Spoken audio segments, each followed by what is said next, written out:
পৃথিবীতে এমন কিছু জায়গা আছে যেখানে সময় থেমে গেছে, যেখানে মানুষ এখনো আকাশ দেখে আবহাওয়া বোঝে, ঘোড়ার গতি দেখে দূরত্ব মাপে, আর রাতের অন্ধকারে আগুন জ্বালিয়ে বেঁচে থাকে হাজার বছরের পুরনো নিয়মে।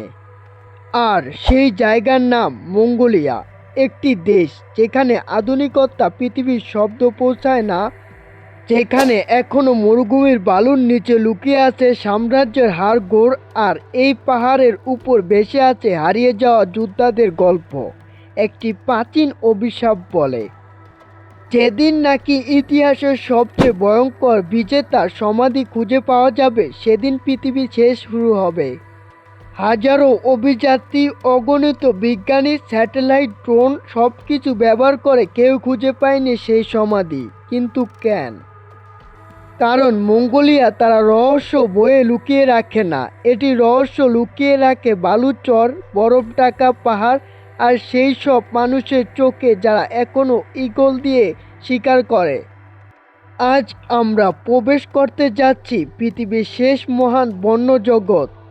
এটি শুধু একটি ভ্রমণ নয়, এটি আধুনিক সভ্যতার বাইরে হারিয়ে যাওয়া মানবতার খোঁজ। আর শেষে আমরা খুঁজে বের করব, যদি একদিন এই আধুনিক পৃথিবী ধ্বংস হয়ে যায়, তাহলে আমরা কি আবার বাঁচতে পারবো? চ্যানেলে নতুন হলে চ্যানেলটিকে সাবস্ক্রাইব করুন। কিন্তু আশ্চর্যের বিষয় হলো, এখানে আকাশ মানুষের চেয়েও অনেক বেশি।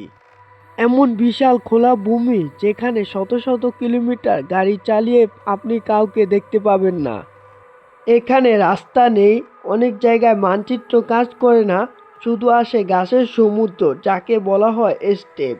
হাজার বছর আগে এই স্টেপ থেকেই বের হয়েছিল এক জ্বর, একজন মানুষ যে পৃথিবীর মানচিত্র পাল্টে দিয়েছিল।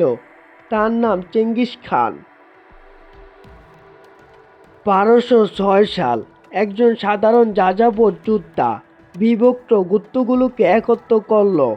তারপর শুরু হলো ইতিহাসের সবচেয়ে ভয়ঙ্কর অভিযান। চেঙ্গিস খান শুধু দেশের জয় করেনি, সে ভয়কে অস্ত্র বানিয়েছিল। শহর ধ্বংস হয়েছে, নদী নাল হয়েছে রক্তে, পুরো সভ্যতা পৃথিবী থেকে মুছে গেছে। কিন্তু রহস্যময় বিশাল হলো, এত বড় সাম্রাজ্যের সম্রাট আজও কোথায় কবর দেওয়া হয়েছে কেউ জানে না। কিংবদন্তি বলে তার মৃত্যুর পর সৈন্যরা সমাধি দিকে যাওয়া প্রত্যেক মানুষকে হত্যা করেছিল, তারপর নিজেরা আত্মহত্যা করে, যাতে চিরদিনের জন্য হারিয়ে যায় সেই জায়গা। আজও মঙ্গোলিয়ার গভীরে হয়তো ঘুমিয়ে আছে ইতিহাসের সবচেয়ে শক্তিশালী মানুষটি, আর হয়তো মানুষটাকে খুঁজে না পাওয়া ভালো। গভীর মরুভূমি, পৃথিবীর সবচেয়ে ভয়ঙ্কর মরুভূমিগুলির একটি। দিনে আগুনের মতো গরম, রাতে বরফের মতো ঠান্ডা। এখানে পানি নেই, ছায়া নেই, কোনো দয়া নেই। কিন্তু আশ্চর্যকরভাবে মানুষ এখনও এখানেই বাস করে।